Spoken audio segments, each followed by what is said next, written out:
This is Shaun T, and it's time to trust and believe.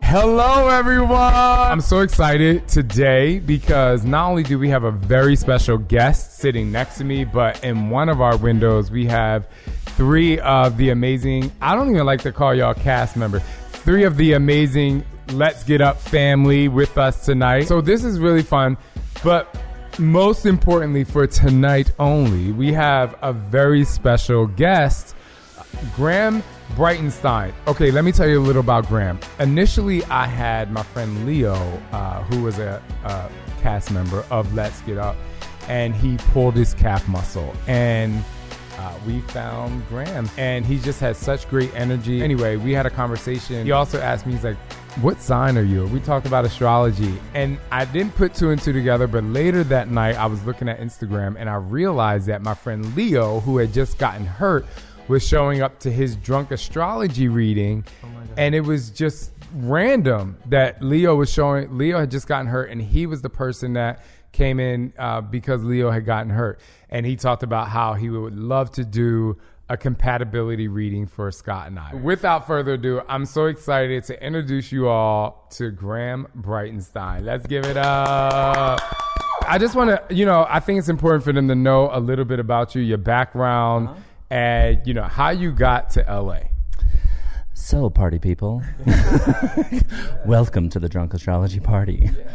Okay, so I originally come from Louisville, Kentucky, and got into everything creative there, like in my room, little Virgo, only Virgo in my family. Everyone else, two Aries parents, loud and proud, and everyone else was really wild, and I really just like tucked into my room and just got inspired. I love music. I loved moving to music. And when I was 15, kind of overheard a conversation of how to get into a club. So I snuck into a club, fell in love with dance. You talked about you snuck into the clubs, but also talked about when he came here. When I got to LA, I went and took dance class, but your dance classes were the clubs. Tell us a little bit about those clubs you went to. Okay, so now here's the thing. The interesting thing was this was back in, late 90s, like 99, early 2000s, and Kentucky. So there was only one club that I ever went to. It was called Coyotes. It doesn't even exist anymore. Coyotes had the main room, which was like a country line dancing room. Oh. And so then I was 15, and who I thought were older women were probably in their 30s, maybe. Were come and dance with me, come on. So I learned how to line dance, and it was oh, okay, this is cool. But then they had a rave room, didn't like the music. It was too for me, but I liked the visuals. Top 40s room was grab a girl, grind, because that's what we did. But then there was the hip hop room. Now, it was a little uncomfortable for me to be in the hip hop room because I was pretty much the only white guy, fair skinned in there. And it was really touchy even then. So I used to tuck myself in a corner and watch as people battled each other. And it would be boys against girls. They would have little choreography. They would they were all so fly to me. And I was just, what I started to do, I would never dance in that room. First of all, I really couldn't dance. I just loved it. So it was just I didn't want to embarrass myself. So then I would study their movement, boys and girls, and then go home and turn the radio on and then be okay, what did they do? They did 2 hits, and then they backed up. 2 hit, just all day, all night. Wouldn't do my homework and just be yeah, mom and dad, sure, I'm doing my homework. No, I was in there hitting steps. It was 2 years ago when we had my annual Get Lit event where I asked the audience a question. I said, who is my favorite artist right now? And I said, I had Chip and Alex and Scott and the whole team go around to everyone in the room, and I said, write down your favorite artist. They had no idea why I was asking them that question. Anyone who chose Lady Gaga, I'm flying them to Vegas for surprise Vegas weekend. It was just so random, and we were going to see Lady Gaga's concert. So those 4 people and their spouse or their +1 was able to come. And so I get the chills now because it was one of the best moments of Team Shaun T's life. So in October, we ended up going to see Lady Gaga. But in addition to that, it was just so cool to be with some of our Fit fam that really comes to a lot of our events and just spend time with them and really have fun. The really cool thing is, and I found out after Graham started working, being a family member on my new cast, Let's Get Up, is that he actually danced for us that night, and he is an assistant choreographer for Lady Gaga. And it was just so cool. But more than that, let's talk about that experience, because everybody here loves Lady Gaga. I love you.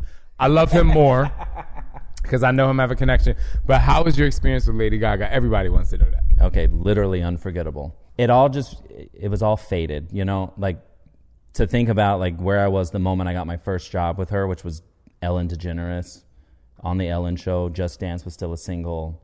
I had auditioned twice, chopped, got to like top 20 maybe, got chopped, and was just like, okay, cool. So like Dreams Are Crushed, like that's my artist. Like when she came out, I was like, that's my girl. She was humping that orca whale in the Just Dance video in the kiddie pool, and I was like, that's me at a party. How many of y'all remember the orca whale? Like, that's me at the party. Like, that's at least what I wanted to be. But no, so like at that moment, I was actually just about to leave LA for good because the recession had hit, and I was trying to get temp work. I was just trying to like get any kind of job and could not get a job. So I was just about to buy a flight home for Thanksgiving that was one way and like let it all go. And I was staring at my laptop, like at the flight I was gonna buy, and like bawling my eyes out.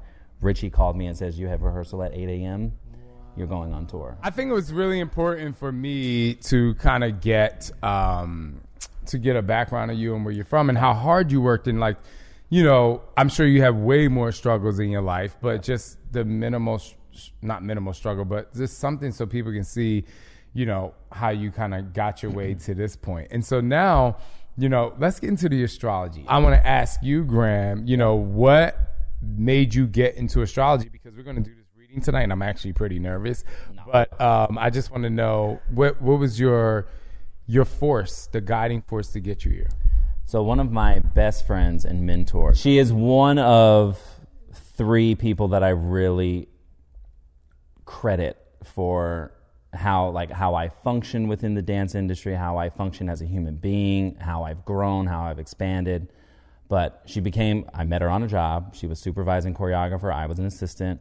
And we just like magnetized to each other. So we actually ended up, the condo that my parents and I bought together, she ended up being my roommate for like a few years, and she used to always like just watch me. She's also a Virgo, so am I. And she would watch me and she'd be like, God, you're such a Virgo. And I didn't know what she meant. And I was just like, will you stop saying that? Like, okay, I'm a Virgo. Like, and I knew nothing. Didn't have a clue what it meant. So she said it enough. She's got a little Scorpio in her. We'll get to that in a second. But she got my mind going. Like, well, I wonder what that means. Like, what does that mean? So then I just started looking up, searching things. I ended up finding like lectures and literature on just Virgo. I was only interested in myself. And I was like, oh, wow. Like the more I read about Virgos, the more I'm really identifying with this. And I'm starting to feel like I'm understanding my personality more. But then eventually I got bored with learning about myself and was like, well, then who are the people around me? Like, who are my family members? What are my best friends? What are the other signs that I've interacted with or that are in my immediate surroundings? And how do I connect with them? How do they connect with Virgos? So then I just started reaching out, and then now you can green light going on tour. And then that's when I really started studying. I started I would find books in bookstores in the UK and Europe. Wow. I'd find online lectures from like Susan Miller, who's like the like mecca of, she is astrology. And she was the first one to really modernize it and like use technology as a way to share astrology.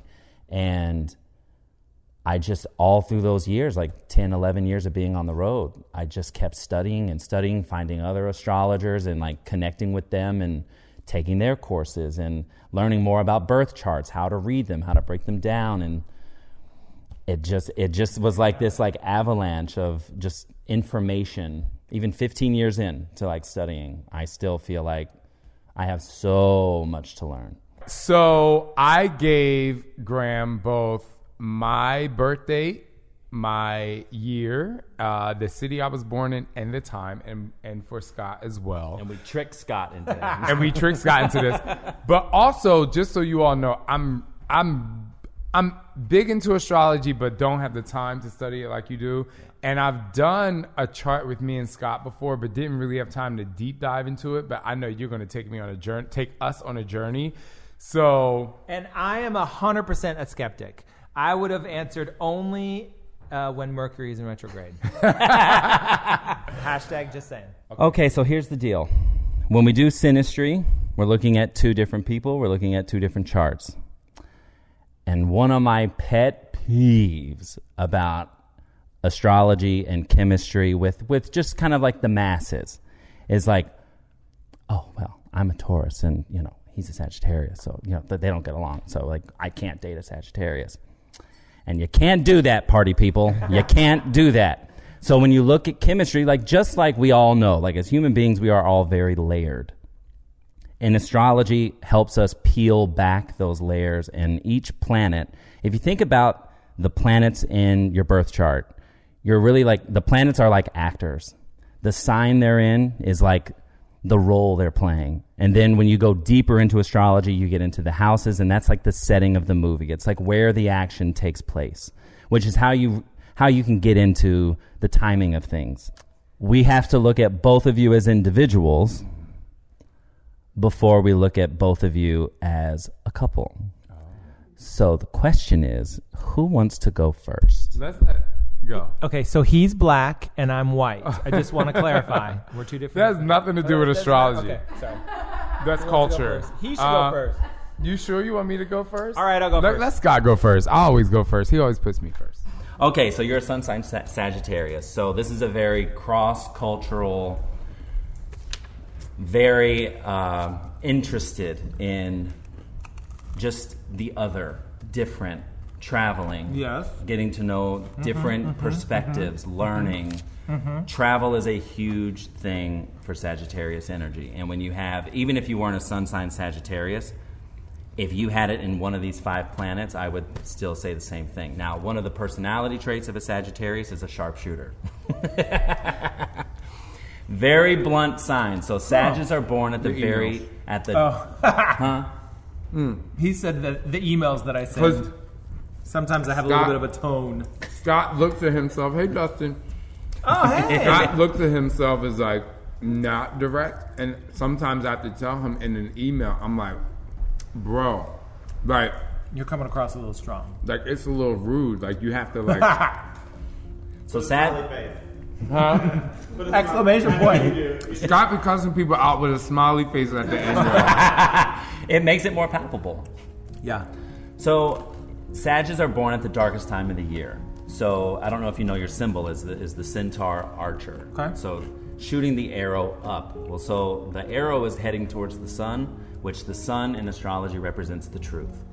So that is the astrological reason why Sagittarius are mostly sharp-tongued, because it's more like cut through the bullshit, this is what you mean. Okay. This is what you're trying to say, but you're trying to sugarcoat.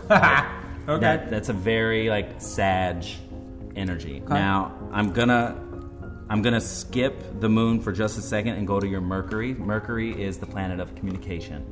How we exchange ideas, how we communicate with one another, how willing or not willing are we to share our ideas or to say what's on our mind. You're also Sagittarius Mercury. Now, one of the blessings of that, because this is a double whammy of sharpshooting. You have a retrograde Mercury in your chart. So retrograde, when you're born with it, is actually more aware of its nonsense. Okay. Or of its sensibilities. So where most of the world, right now we're in Mercury retrograde, so all the tech difficulties and all the things that have been going on, tomorrow it stations direct. But for now, when Mercury's retrograde, most of the world goes, oh no, I can't do anything. Mercury's retrograde, and that's not what it is. But I don't want to go off on a diatribe about retrograde because I could, but I'm not going to. With your Mercury Sag being retrograde, it makes you a little bit more aware of okay, hold on. Let me like check myself before I go too far. Okay. And that's how he is me. with me. Okay. So like with work and money, he's very much like, give me my money. This is what I mean. Shaun ain't doing this. But with me, and I don't know how much it deals with emotions, but with me, he's like that. We're gonna get there. Okay. But go ahead. I'm just add my little 2 cents. Yeah, no, it's good. So this is dialogue. This is what it needs to be like, and help all you. of you too. So now some of the lessons, though. One of the main lessons for Sagittarius in general, but for your sun, which is your vitality, the essence of who you are, and your Mercury, how you communicate, how you exchange information, is to lighten up. We look to the opposite sign for the lessons and the challenges. Okay. Gemini is your opposite, very just like inquisitive, and just so instead of like the tough arrow that like impedes the soul with like a one line with an email, okay, to instead ask a question. Or I have been known to do that. Or to just like be inquisitive. And that's the good thing too about as we get older. We start getting hip and more mature, like to like our own, like, oh, like I blew a lot of things up in my 20s. Maybe I need to calm down. So that's I was good. going to say, I would say it wasn't until I met Shaun or experienced things that I am now there. I would say earlier, pre-Shaun, I was not. But go. Okay. Yeah. So now moving into your moon. So now the moon in astrology represents our emotions and how we process things on an emotional level, or if we choose not to process on an emotional level. Now, you and I actually have the same placement here. You have a Virgo moon. Right. So Virgo moons. He's always like, oh. Yeah, the Taurus in him, and we'll get there, but the Taurus in him, earth sign, Virgo, earth sign. Your Virgo moon is very tidy, very clean. We Virgo moons, I'm going to say it because I'm also a Virgo moon, we, in times of stress, we usually go to, give me a second, I got to get organized. I got to get practical, I got to do my lists, I got to get my tasks together, I got to clean, the place is a mess, let me just get everything clean and organized. Okay. You might be pegging me. I'm not going to share just yet. Now, low form Virgo moon, and I'm no shade because I'm speaking for myself as well, we can be really controlling. Okay. Because we tend to... A little bit. I noticed that about myself probably in the last 2 weeks. Yeah. But go. No, wait. Tap in. Tap into the truth. Okay. We tend to think that we do it better and that we know best. I might have had that internal conversation. Because, and I'll go ahead and validate you, most of the time we do. Okay. So right. Virgo energy in general, and especially when it's in your personal planets, is a overthinker. And we consider every last detail to the beginning, to the end, to what could the possible outcomes of different endings. We are very methodical and practical in our thinking. If I could tell you a story, it was early in our relationship. Here in LA. We were here in LA. It's him, me, my parents. Shaun's like, could you go into 7-Eleven and get me a coffee? So I go into 7-Eleven. They have a coffee bar, right? And I'm like, this is too much. I know he likes French vanilla. I know he likes regular. And I know he likes some cream. And I know, but there's pumpkin. And they're like, oh my God, there's this and there's this. And there's this cream. And I use allergic cream. And it's I almost, my smoke was coming out of my ear. I was in there for 20 minutes. 20 minutes? Aw, little Virgo moon. But he was, and he's like, okay, so I'm back in the car. Where are you? I'm getting you coffee. Leave me alone. I'm trying to figure this out because I was trying to make the perfect cup of coffee. For 20 minutes for 7-Eleven coffee? For you. Yeah, but I was like, anyway, go. I was very stressed, and I just remember coming in afterwards, and he was mad because what took you so long? And he's like, come on. I was like, you don't realize there was this and this and this and this and this and this and and all I'm these there, things. but I'm like, I didn't say that. I didn't tell you to. I know you like 2 sugars. I know you like dessert, and I put it in this. It was anyway. Well, and that's the thing too. Virgo energy is service minded. We're service oriented, so we want to help. We like Virgos are just born to serve.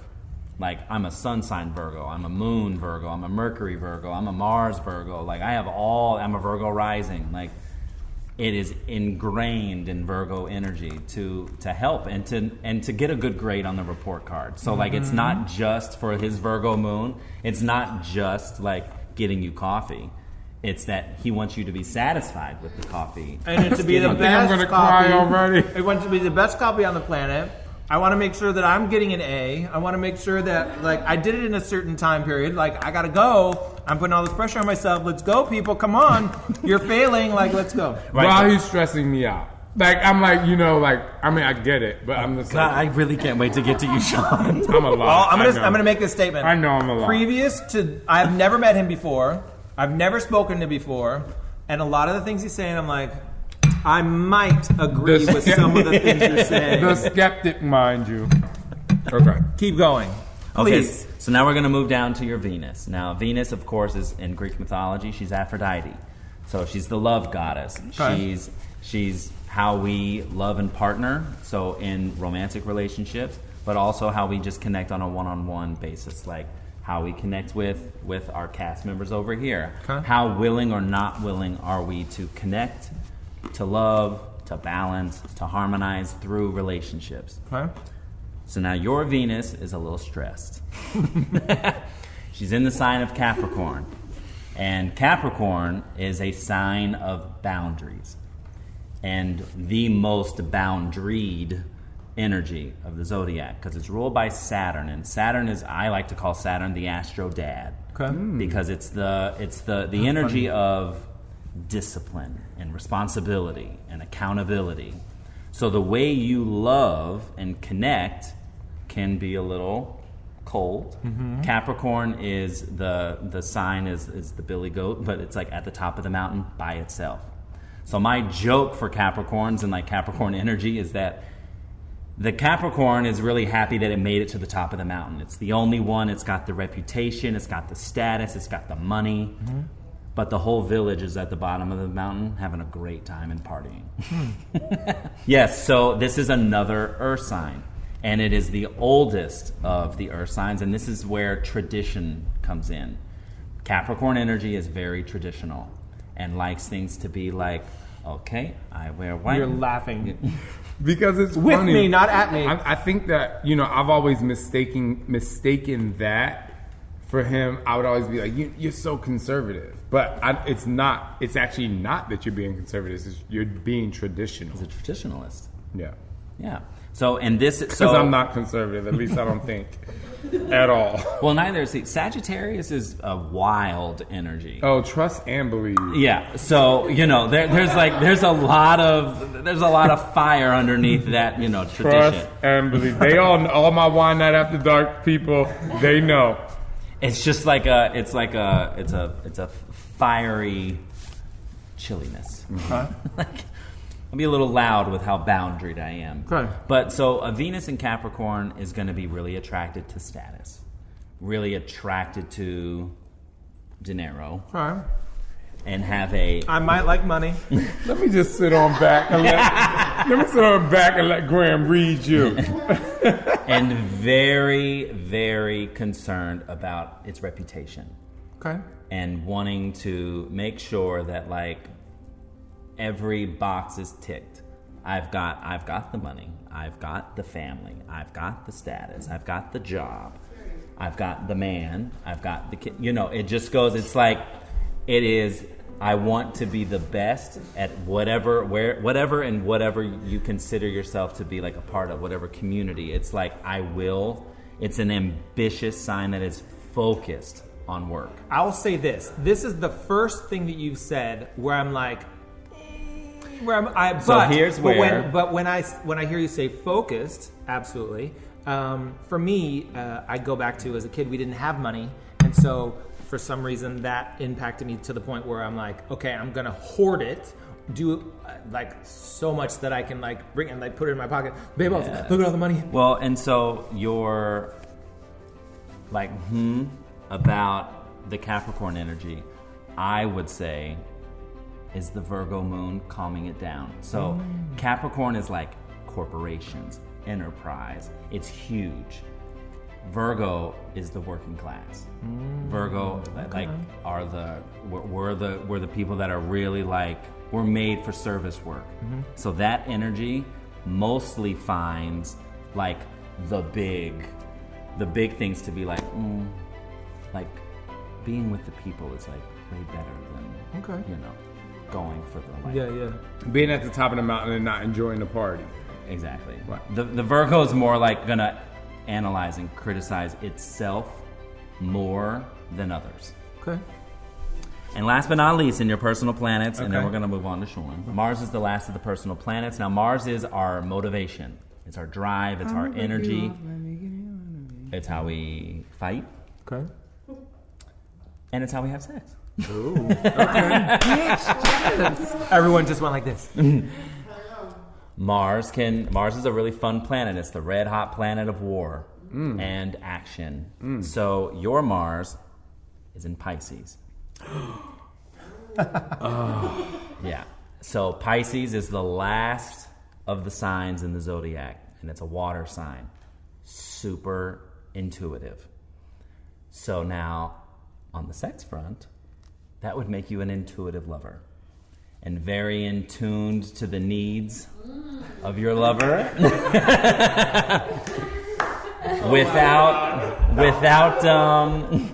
without much explanation. Pisces energy is just very in tuned with the natural flow of things. So this is like where in your chart most of the other 4 personal planets are very action and very, although the Virgo moon's a little internal, everything else is external. This brings you back in. Okay. And this also is a soft spot. So Pisces is ruled by Neptune, which is the god of the sea. So now we're talking about fantasy. So that's really where this is coming from a cosmic point of view.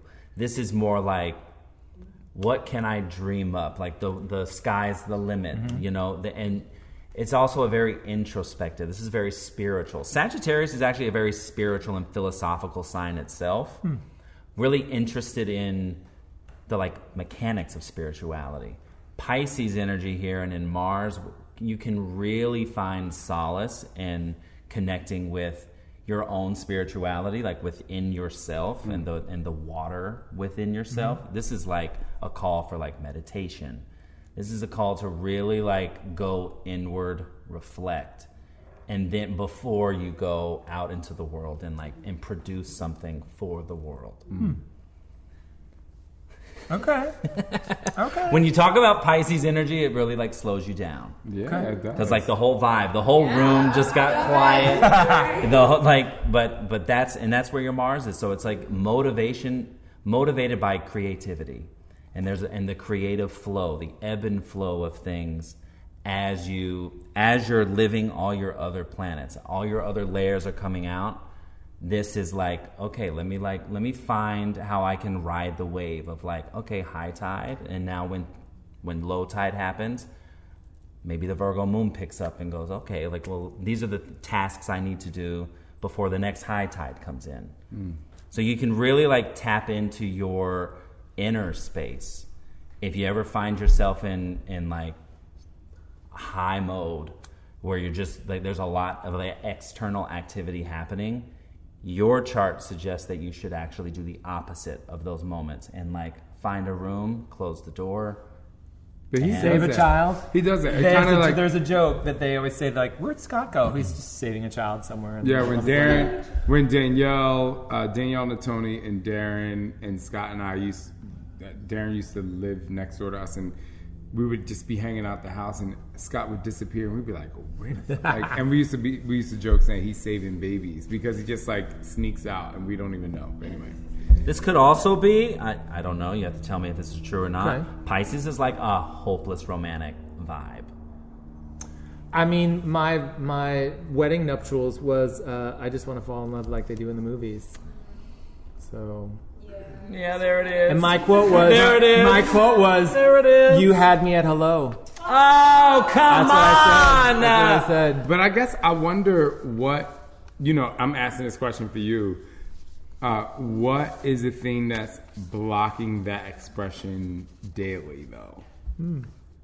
Of blocking. Like, he's just recently, like, in the last year, like this morning, or yes, I think it was this morning, I was like super tired. He was like, I could give you some attention, but you wouldn't wake up from this attention. You know, like, it's just like he's just starting to be able to express that.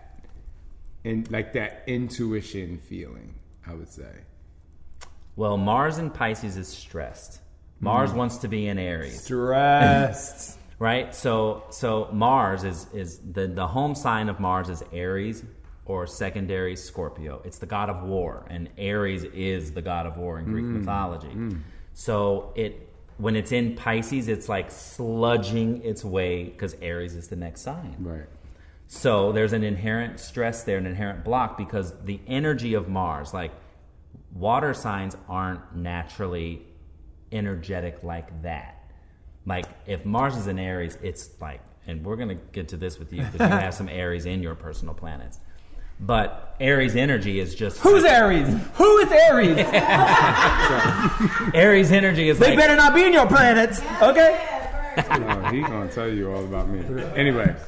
But so when Mars is when any planet's in a sign that it doesn't necessarily like, or if it's in its fall or detriment, then that energy within the person is inherently stressed. And it just takes some internal, like for yours, it takes internal time and time to process and just reflect, like, where's this coming from? Like, maybe I need to ask myself some questions before I go like Sag kill somebody. Yeah, very true.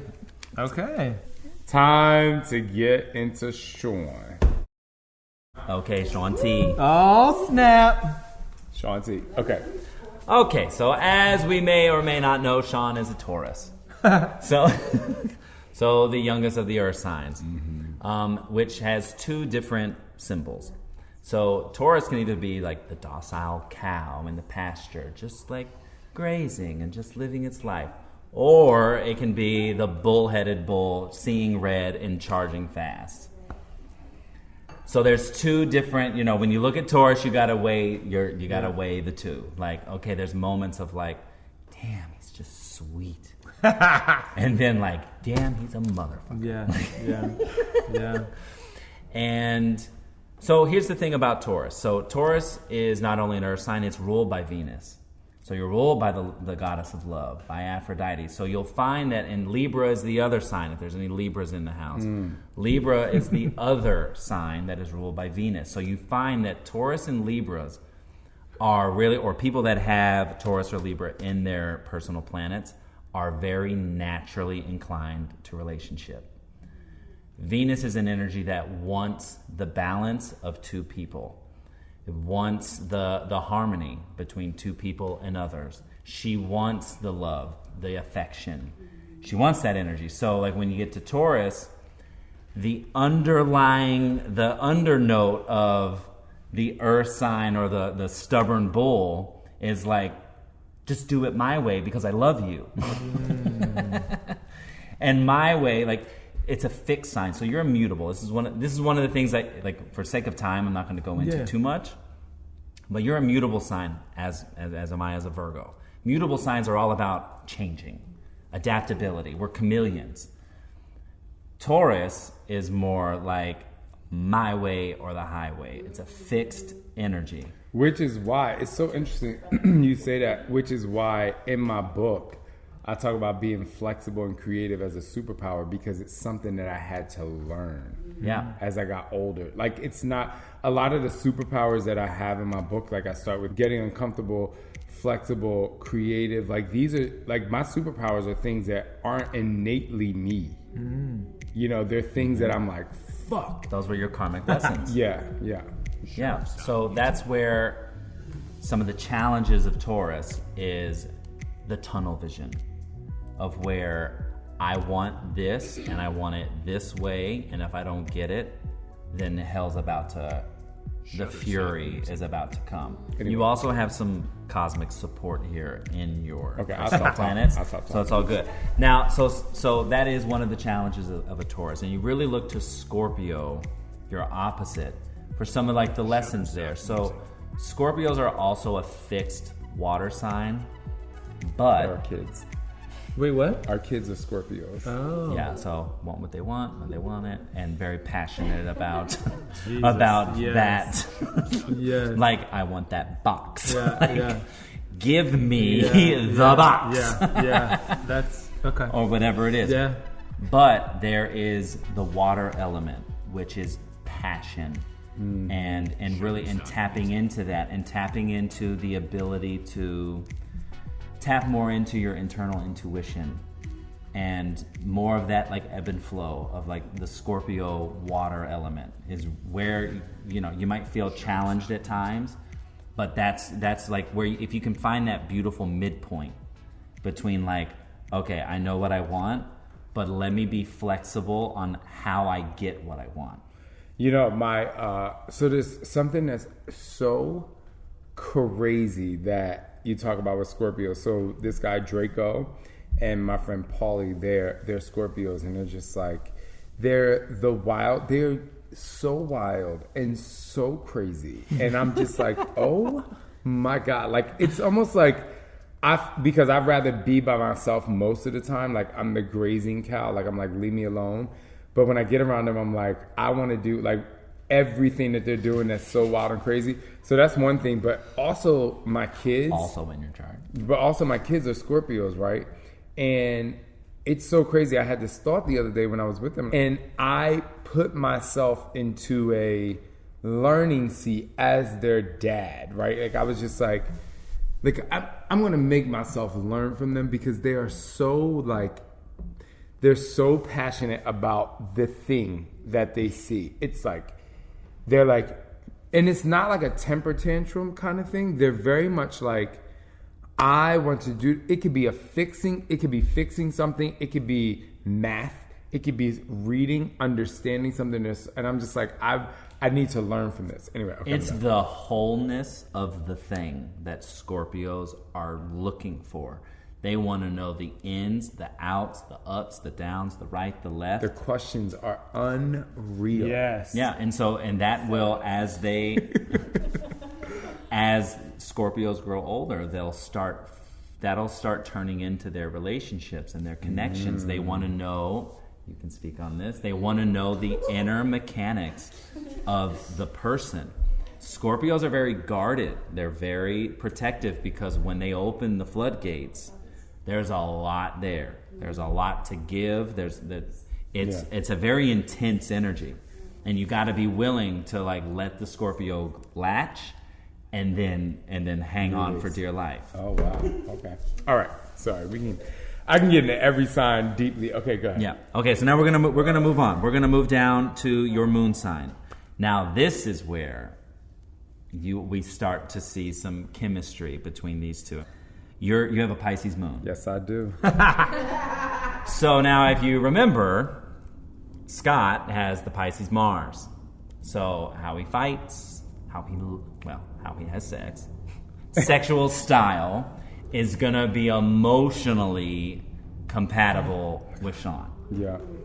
So there's like a fulfillment there on an emotional level. So like, while this one's the intuitive lover, this one's like, and this just makes me so happy. This feels so freaking good. Oh my God. So true. Because so in astro jargon, if there's any astro geeks out there like me, this is a conjunction. This is when two planets are in the same sign and they're meeting. So you all meet at this level of the dreamy fantasy. Yeah. Are you able to tell somehow, and I know we're going to get into the synergy or whatever, it's something to think about maybe in a little bit, to know where the sun or the moon or something was on the day and time that we met? Yeah, you can pull the chart. Because I'm wondering if Pisces, we met in a Libra sun, but it's just like, I wonder if Pisces was like pulling strong. Anyway, go ahead. I'll ask you that question later. Yeah. So as you go, you can then start to say like, well, the day that I met so-and-so, and if you know, like, especially if you know the time, you can get. Oh my God, I'm You so can excited. go. This is why I love you so much. Okay, now here's where we start to see the drama in your chart. Word. And that is in your Mercury.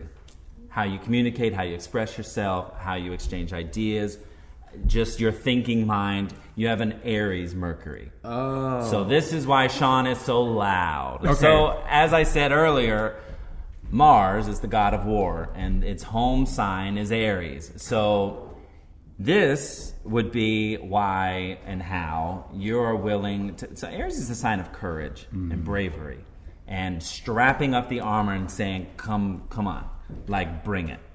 So now there's always high form and there's low form. Low form of this could be like, I'm going to fucking rip you to shreds. Like, Which like is the the worst Taurus part. is like, give me what I want. And this Mercury and Aries is like, or I'm going to fucking take you on. I know, it's so bad. It's really bad. On a bad day, this could be like really high anger and like temper and screaming and Yes. you know, lots of that. But then there's times now that I'm just meeting Shaun and spending time with him. There's time in Let's Get Up when you're just like,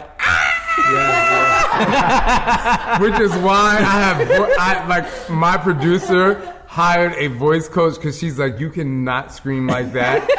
So I like try to be like, I try to put it in my middle voice instead of like in my whatever. So like, you know, the high form is like, this is fun. This is wild. And this is why when you get around your Scorpio mates and they're like being crazy or whatever, you're like, I'm down to jump. Yeah. Let's go. I won't jump out of an airplane though, but I'll jump in other places.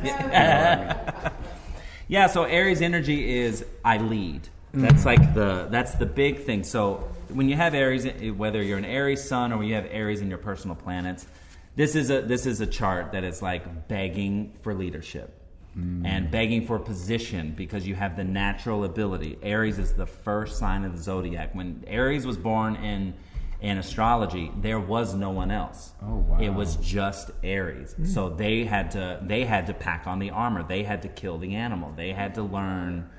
And then you get into, then Taurus takes the meat and then cooks the meat. And then Gemini then takes that and sells the meat. Like there's a whole progress as you work your way through the zodiac. Wow. But this energy is like, it's just me. Low form again can be self-focused, can be a little selfish. So you got to watch for that. The opposite sign is Libra, which is all about balance and relationship and justice and fairness. So it's like in those moments of potential rage to say, what is the absolute goal at the end? And how do I make an internal contract with myself in this moment? Now that can be hard, like especially for Aries energy, it can be really, really difficult when tempers are high and like the fire's lit. But it's to really like hear a little voice inside to go, is this gonna help me get to my end goal? And if it's not, how can I compromise? This is the lesson here for your Mercury and Aries. How can I compromise in this very moment? Sometimes that's stepping away and beating up a punching bag or going to a rage room and just breaking, you know, whatever's in the rage room. Like Aries energy is so heightened that when it's expressed in a low form way, it needs an outlet. That's also, I have one of my superpowers in my book is be positively selfish, because without going into like my entire childhood, like, you know, part of the struggle was like, well, it should be about me, bitch. Like, you know what I mean? And I just was like, and it just was always looked at as like a negative thing. And so I even had to change my mindset to be like, okay, how do I make this a positive thing? And in my selfish times, it's my time, not taking away from other people, you know? Yeah. I'm trying to grow, y'all. I'm trying to grow. Anyway, good. But this We're is all- great. I love this. Okay, so now we're going to move down to your Venus. So how you love, how you connect, how you partner, just with others.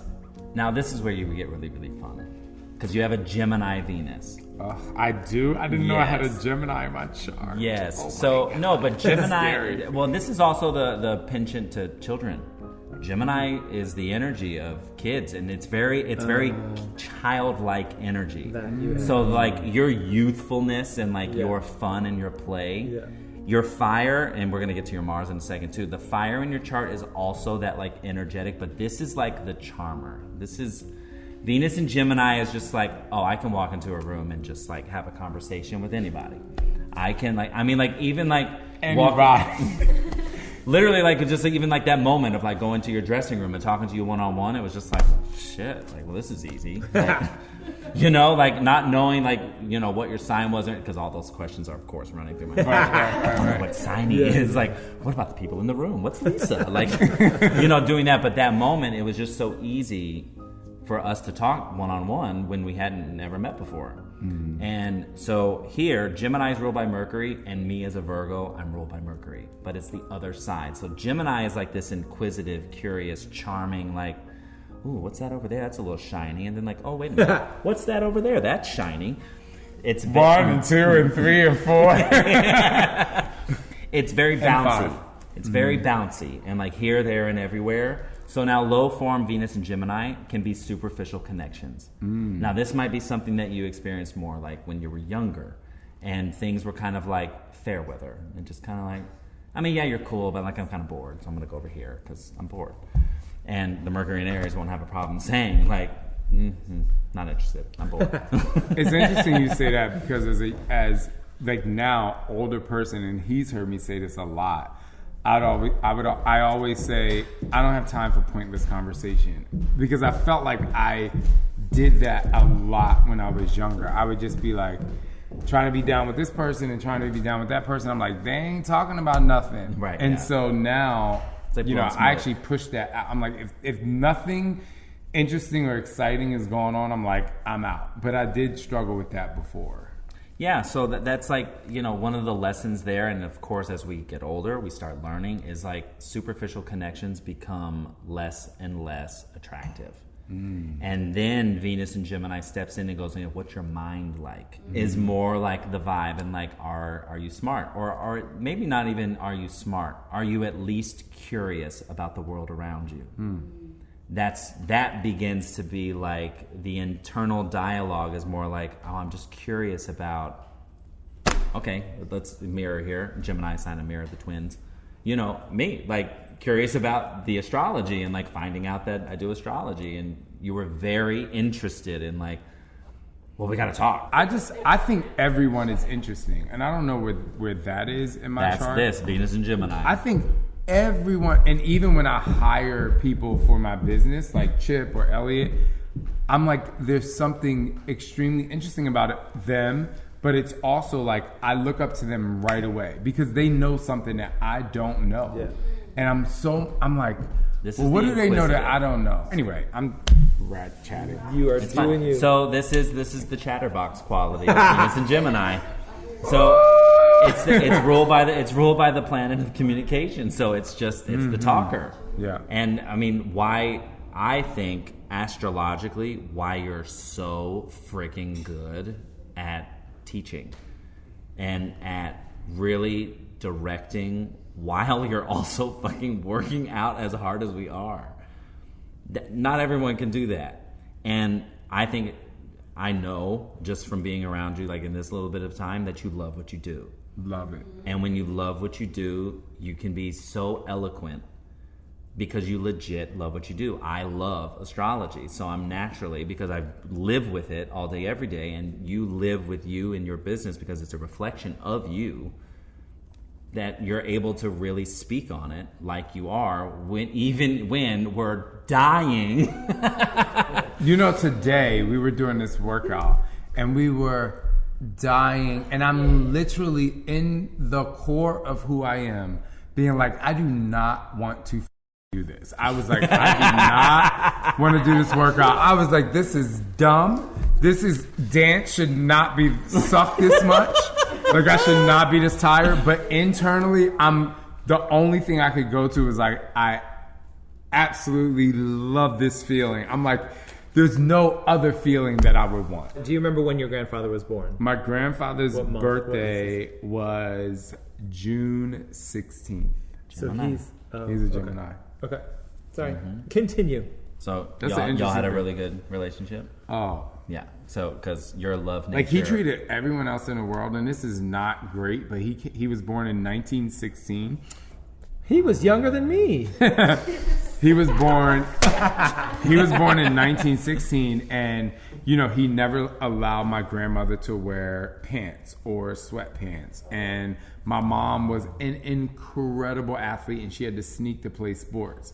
But when I moved in with them, like, I moved out of my home when I was 14, and I moved in with my grandparents, and like, he had his boy, and I was just like, the boy he never had, and our relationship was crazy amazing.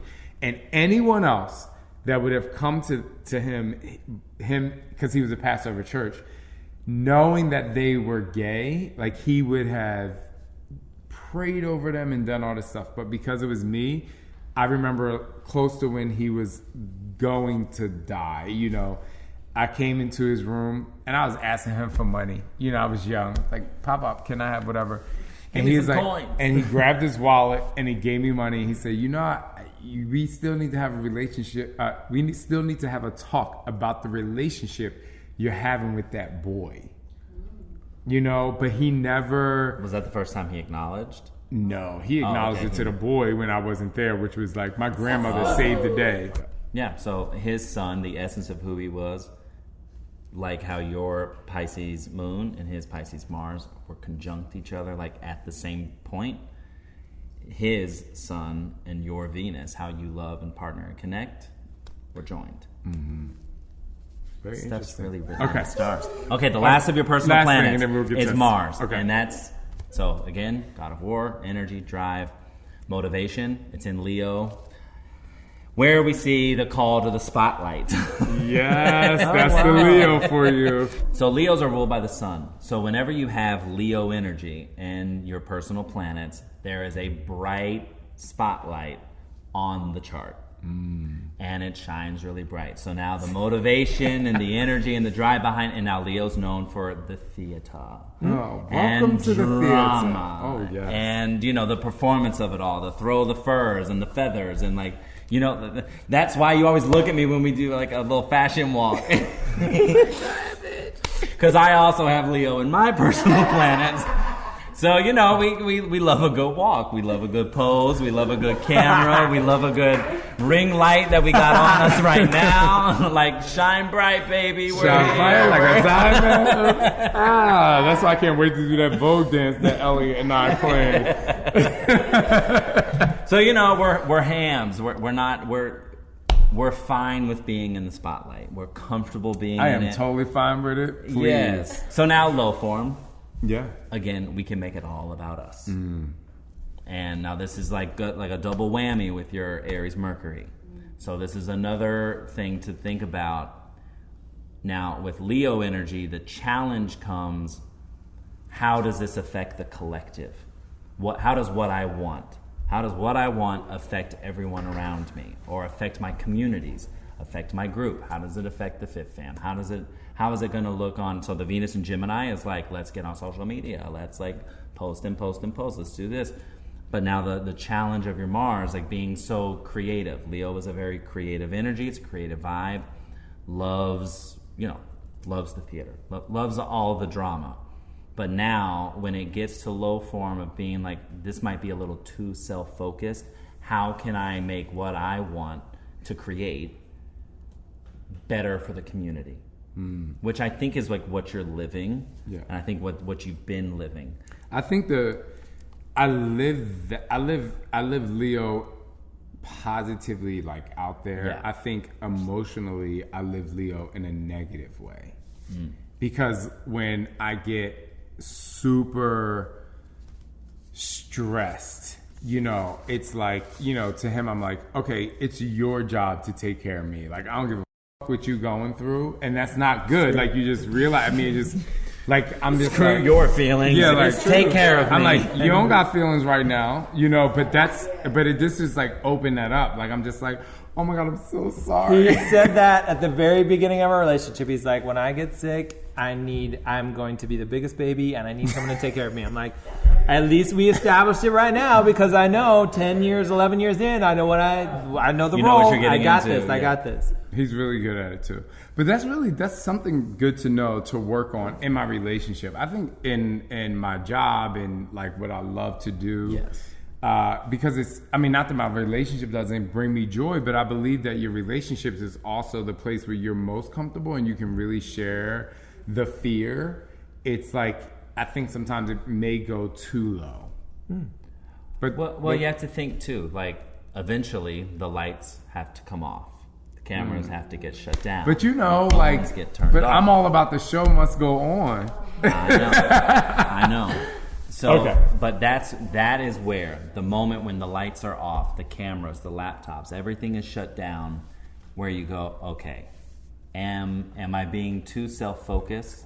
How is this going to affect, the opposition to Aquarius, or where the challenges are for your Leo Mars is like, how is it going to affect my immediate surroundings? Circle, So yeah. how's it going to affect my family? How's it going to affect Chip and Elliot? How's it going to affect, our friends?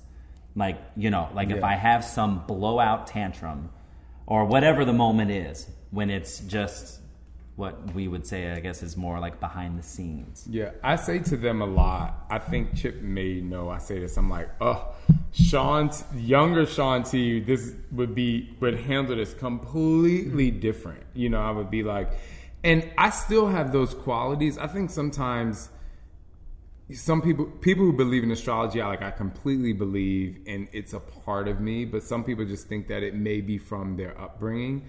But I often make a conscious effort to not react the way that I innately want to react. I have to go through a therapy session Your within first myself response, within 8 seconds. I'm like, what the fuck? Like, don't act like that. Like, you already know where that's going to end up, And so, but it's very tough. But that has also helped change me with therapy as well. Just because a lot of people aren't self-aware, which is a whole nother thing. Okay, so now we're actually I want to talk about one thing that you all share in common before we actually look at your synastry chart. So y'all are both fire dominant in your charts. Now that's beyond your personal planets. I counted up all the rest of your planets. And a couple little asteroids too. That's a whole nother conversation, but I could go on and on about this stuff. But you're both fire dominant. So the fact that both of you are so active, it's like y'all are like this endless source of energy. There's an abundance of energy within both of you as individuals. Now, when you, if I was to give you a full-on reading, I would say as fire-dominant people, you got to be careful you don't, dictate and over. I'm gonna choose my words. No, be for real. No, just not the overbearing of taking over, because fire energy is combustible. It's just that it's it can go from 0 to 1,000. And one flick of the match. And it has. Mm-hmm. Yeah. But I think that's an interesting thing with both of us, which, we both know our combustible limits, and we both will push them at certain times. And it's I want to see who will combust first, But it's true, we've been together 10 years, so we know. So that's one thing. So, and let's see. Y'all have deficiencies different though. So Sean, you're earth deficient, so watch the money, manage the money. Financial advisors could be or maybe that's him. Well, that is him. And now you're water deficient. So that's where compassion and empathy might be a little foreign. Might feel like a little bit of a foreign language. So that's more the Mars and Pisces, what I was talking to you about. It's more tapping into your intuition. Because even though you're without water or you're deficient in water in your chart, doesn't mean that you can't, that the energy's not there present for you. It's just more, you have to take that time to focus on, That's I'm going why, to relax. When you said in intimacy, he's, a Pisces, initially I was I don't know about that. Maybe you need to tap. He is that in certain situations, which I can't really go into because we're recording this, but he's like that in certain situations, but in certain situations, you know, during intimate times, I'm like, I'm really not into this. And I don't want to tell him I'm not into this because I don't want to like ruin his flow. But I'm like, I don't understand how he can't feel that, you know, but I just let him do what he do. Because I'm like, all right, well, the show must go on, okay? Mars and Leo, the show of it all. The show of it all. I'm like, okay, well, if there was a camera around, bitch, okay. Okay, so now we're actually going to talk about how your charts interact with each other. Cool. I would really love to know how the hell you all met. Based on this, y'all could not be more different than, like, literally, if I didn't know you all and I was just looking at these charts, I would damn near be like, this is hard. Well, I think that, okay, so that is so, I describe our relationship all the time. I'm like, we are completely opposite. Like there's a couple things that we both really love. One is sports. We both love sports and we both love travel. Fire dom. Outside of that, we have, besides our sex drive, we have nothing else in common. There's like nothing. The movie choices are different. The vacation places are mostly different. Even if we go on vacation in like the same place, we want to like everything is like completely different. But anyway, we met on what some people call a dating app, but it was a hookup app. That's why I was interested to know where everything was in astrology land on October 12th, 2010. Oh, we'll have to pull the chart. Yeah. We'll because it's just like at it's midnight.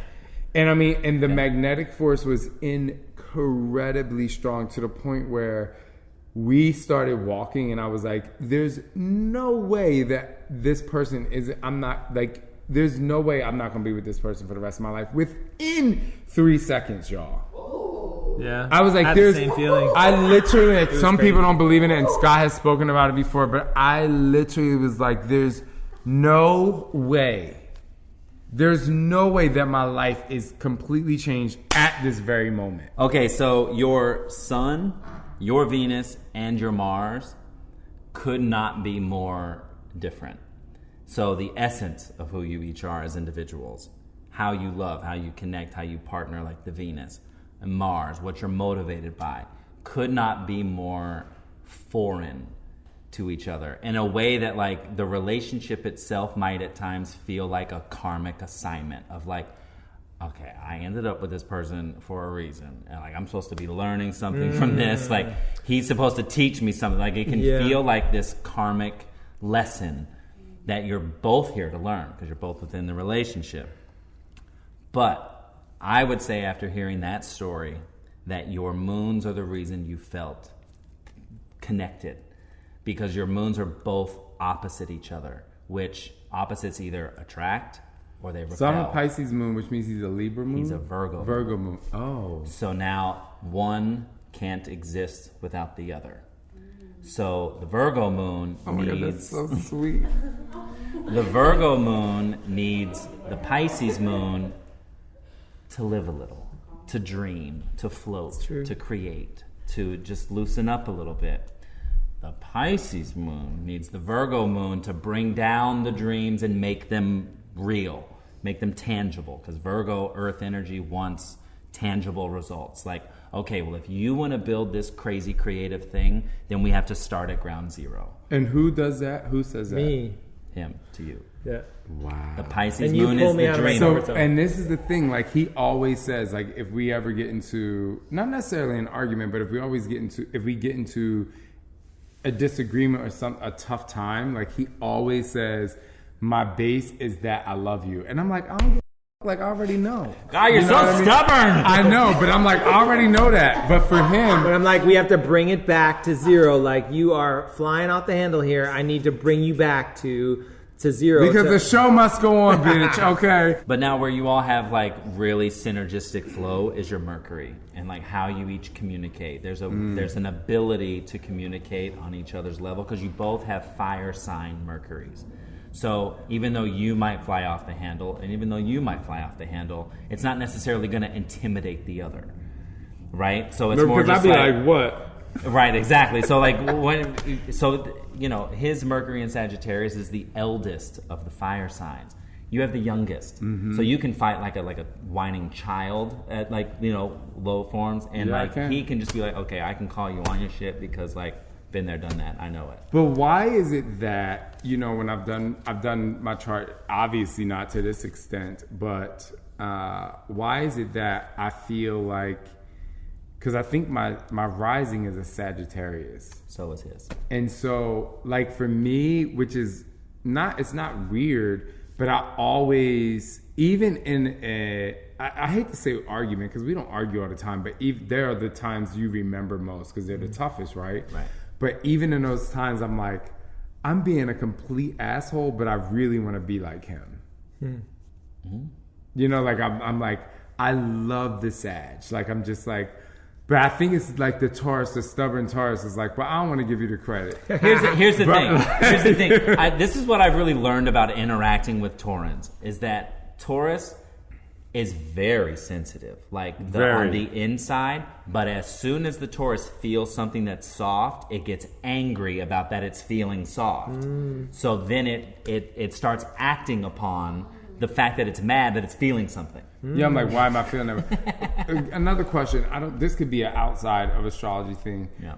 So as a Taurus, I see red and I'm like, there's literally charge. There's no ramp up. There's not an airplane taking off. I go from land to 35,000 feet in a second and a half. I'm like, bitch, what the fuck you say? Like, it's just like that, right? But I wonder, you can see it in his eyes too when he just like all of a sudden gets this. And that's why I have to tell Dustin, who is helping me with the choreography and because there's so many workouts, I told him today, he probably doesn't, he knows, I said, I know my eyes get really big and I seem really frustrated, but it's not at you. I have to, because he told me because I'm just like, this doesn't make sense. Like, why is this happening? Internally, but I know it's a struggle that I'm having myself. And I forget the other question I was going to ask you. Well, are you ready for the wrap up? Yes, we're ready for the wrap.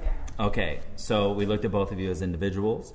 We looked at both of you as your charts and how they relate to each other. But your relationship also creates a chart. So you take Scott's chart, you take Shaun's chart, you combine them, and then the relationship gets its chart. So where you as a Sag, like in times of stress, I would tell you how to come down from times of stress, or like your Virgo Moon, or for you, like the Taurus and the Pisces Moon. As individuals, you might reset completely different than what your relationship needs to reset.